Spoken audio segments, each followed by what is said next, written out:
Jack is a hard act to follow. Good morning. I'm Diane Russell, and I am privileged to serve as your worship associate this morning. Our opening words today are by Mike Johnson. It is always good to give thanks. All that we have is a gift from life. Our food, our relationships, our shelter from the cold. And when we give thanks, it is always good to be mindful of all people and notice those who are suffering and do what we can to ease suffering and change its causes. Today, we give thanks and we explore suffering. We must always do both together so that our hearts are strong for the journey. Let us worship together. Thank you, Amanda. Gratitude by Rosemerry, Wahtola, Trommer. Gratitude, it happens, needs less room to grow than one might think, is able to find purchase on even the slenderest of ledges, is able to seed itself in even the poorest of soils.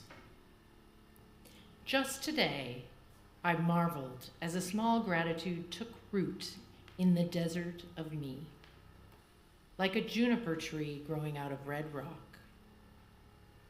If I hadn't felt it myself, I might not have believed it, but it's true. One small thankfulness can slip into the arid despair, and with it comes a change in the inner landscape, the scent of evergreen.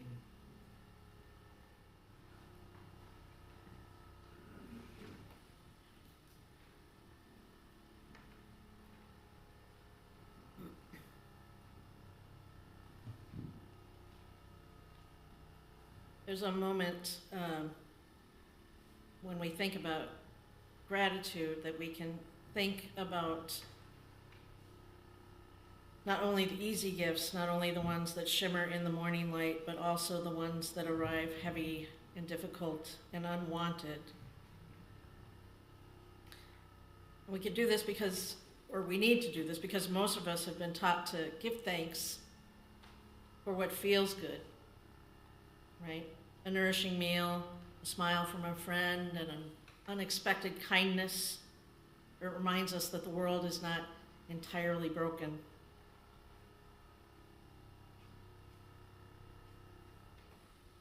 The invitation from the poem, though, is deeper and a little more daring, asking us to give thanks for everything, the smallest things that we're not even noticing, for the gifts that don't feel like gifts. And that's the kind of gratitude I want to talk a little bit about today, not the polite thank you note kind, not the count your blessings list. We'll get to that later in the month, right? I mean the kind of gratitude that reaches down through the cracks of a broken heart and takes root in the dark. The kind that says, even here, even now, there is something sacred still holding me. Delante Golston is an African-American poet, activist, and the senior minister of Peace Fellowship Church in Washington, D.C. And he offered this response in 2016, right after the election that year, when so many people were reeling. He said, in the midst of all the brokenness that we see and the wounds that so many feel, we stand on a day like today with a choice. How will we respond? How will we live? How will we press on? The answer is gratitude. He continued, when I think of the elders, saints, and ancestors in the history of the church, particularly the Black church, how on earth did they survive under the weight of cruel and oppressive empire? They endured because they knew by some great and paradoxical mystery that gratitude is one of the greatest forms of resistance to a cruel and dehumanizing power. When I hear those words, gratitude as resistance, I feel them as a pulse, It awakens something in me. It awakens it because that's not often the way we think of gratitude. We imagine it as soft, gentle, even passive, something tender that belongs in quiet moments and polite words. But Reverend Goldston reminds us that gratitude is not something just fragile, but it is our strength. It is a power that rises from our heart when everything else feels lost. Gratitude is how we say to the powers of cruelty and despair, you cannot take my humanity, you cannot take my joy, I am still here, I am grateful. I resist, and I am grateful. And in that moment, when we choose gratitude, even in the face of grief and injustice, something in us shifts. Gratitude in this sense becomes an act of moral defiance. It is how a spirit rises tall in us and says, you wound me, but you will not harden my heart. I will keep loving, I will keep hoping, I will keep giving thanks. Gratitude in this way refuses to bow to bitterness or fear. It tells truth about pain, but also claims the deeper truth that love still lives, that goodness still breathes, that life itself still sings. So how then do we practice this kind of gratitude? How do we let it guide us, especially in tough times, in divisive times? It might start very simply, as it always does, with an awareness. It might start with a breath that says, I am still here. Think about that just for a moment. Think about all the things that are troubling you right now. Breathe in, and when you breathe out, say, I'm still here.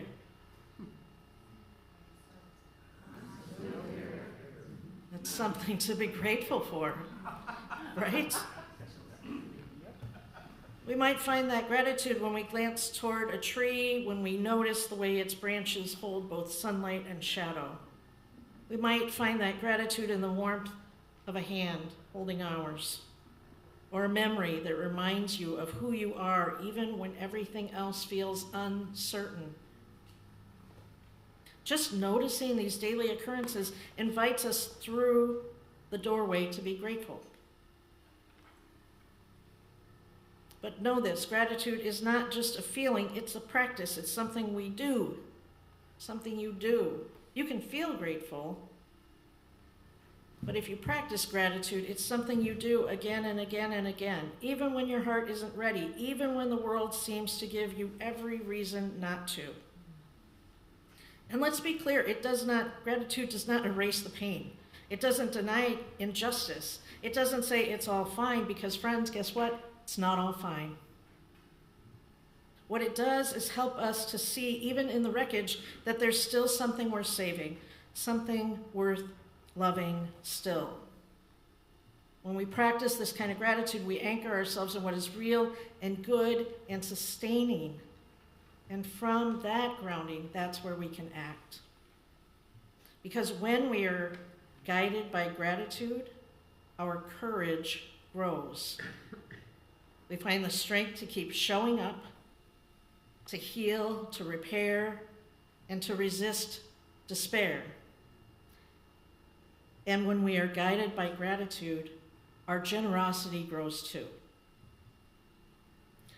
Now, I've seen this kind of gratitude alive and working right here in this community in the short time that I've been here. It shows up, this gratitude turned to generosity, it shows up time and time again in the volunteers who quietly and faithfully show up again and again and again to do the work that often goes unnoticed, but the work nonetheless we all need here for this community to keep going on. It shows up in the person who brings soup to a friend recovering from surgery, or visits them when they're having a rough time, or sends them a text just to say, hi, how are you doing today? I'm thinking about you. It shows up when we put our voices together and sing, even after a hard week. right? Whatever's going on in our lives, we come here on Sunday morning and we lift our voices to sing because we're grateful for this community. And it shows up in that generosity of practicing the ways that we bring our voices together. No matter what happened that week, no matter how hard it was, no matter how heavy the world felt. That too is a form of resistance. That too is a form of gratitude. Every act of kindness we offer another, every breath of beauty, every meal, every call for justice, every song, every prayer, every special collection is a way of saying you can't take away our humanity, you cannot take away our joy, you cannot diminish our generosity. When gratitude lives in a community, it becomes contagious. It multiplies, it strengthens our collective heart. It reminds us that none of us is alone in the struggle. It reminds us to stay rooted in love in this hard world. Maybe we can think of this kind of gratitude as a compass. Now, it doesn't always point the way to comfort, but it does point the way to truth. It turns us toward our most profound sense of belonging to this world and to one another. That's what gratitude does. When we lose our way, as we all do, sometimes profoundly, sometimes deeply, it's gratitude that helps us find our path back home. When we say thank you, even through tears, when we choose to notice one small good thing among a sea of sorrow, we are choosing life. We are saying, with Reverend Golston and with all who have endured before us, I am grateful to be alive. I am grateful to fight another day. I am grateful that cruelty has been exposed. I resist. I am grateful. I resist. I am grateful. I resist. I am grateful. That rhythm of gratitude and resistance is a heartbeat of hope. It keeps us connected to the sacred pulse of life when systems crumble, when justice feels delayed, even when some of the things that we are so desperately trying to get a grip on seem so far out of reach. Gratitude does not promise us ease, it promises us meaning that we make during those times. It promises that even in the struggle, something beautiful can grow.